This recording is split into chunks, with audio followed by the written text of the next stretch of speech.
Hello. Storm Isha has been named by the Met Office as the weather takes a dramatic turn for the unsettled this weekend.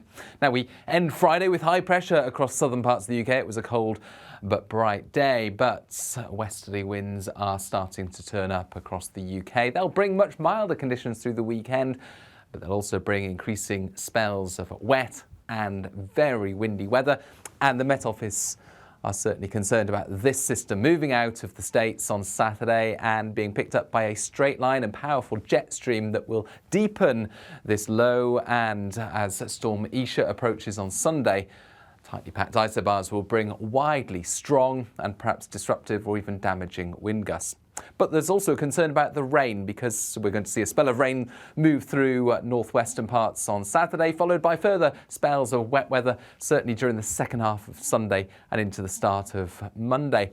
Now, that rain combined with snow melt could cause some real issues. We haven't had a long enough dry spell to avoid the worst of the impacts from this wet weather. So yellow rain warnings in force for Sunday and into Monday, and mostly it's western hills that will see the bulk of the wet weather, 50 millimetres widely. And for some hills across Wales and northwest England, there's the risk of 100 millimetres of rain. And for northern hills, certainly we've got a lot of snow cover that is going to progressively melt through the weekend. So that's going to add to the wet weather.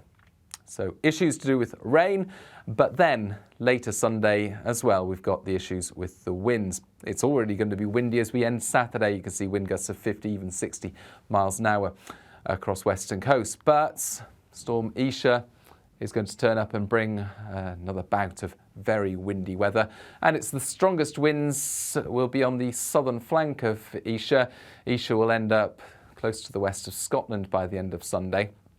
Some uncertainty actually about the west of Scotland, because different computer models are handling the depth and the track of this low slightly differently. That will make a big difference because western Scotland will be close to the eye of the storm. But certainly a lot of agreement in much of the computer model output on a wide swathe of very strong winds across England, Wales, southern Scotland and Northern Ireland. And as you can see, the wind gust graphic here at 9 p.m. on Sunday indicates widely inland 50 to 60 mile per hour wind gusts, and for some western areas the risk of inland gusts of 70 miles an hour and perhaps 80 miles an hour for some of these Irish Sea coasts perhaps. And then later on into the start of Monday, strong swathe of winds pass close to the far southeast. So yes, another spell of very windy weather in the southeast. And so there are yellow warnings across most of the UK aside from Shetland, and amber warnings for those particularly windy spots.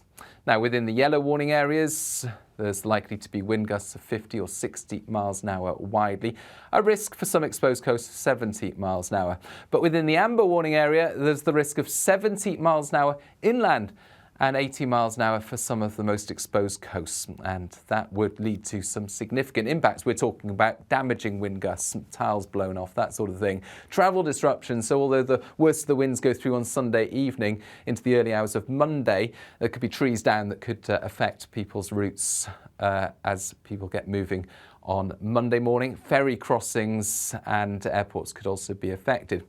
Dangerous coastal conditions, so certainly take care if you're heading to the coast on Sunday and into Monday morning. And stay across all weather warnings and weather forecasts. We'll keep you updated right here at the Met Office.